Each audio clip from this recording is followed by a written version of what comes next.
Good afternoon বন্ধুরা, তোমরা কেমন আছো? সবার রান্না বান্না কমপ্লিট। আমি আজকে কী রান্না করেছি, ইলিশ মাছ ভাপা।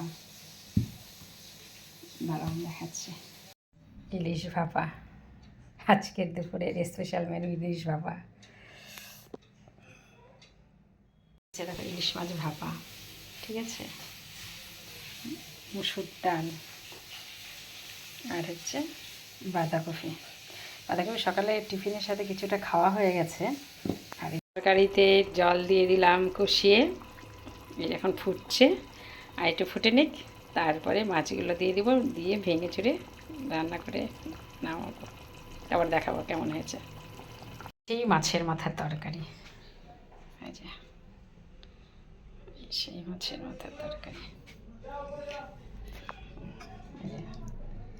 ফুলকপি দিয়েছে, যে ফুলকপি, এই যে এটা মাছ, এই যে মাছ। আচ্ছা, বানিয়েছি এটা রাত্রের জন্য বানিয়ে রাখলাম। কেমন লাগলো আমার রান্না বাড়া একটু কমেন্টে জানিও সবাই।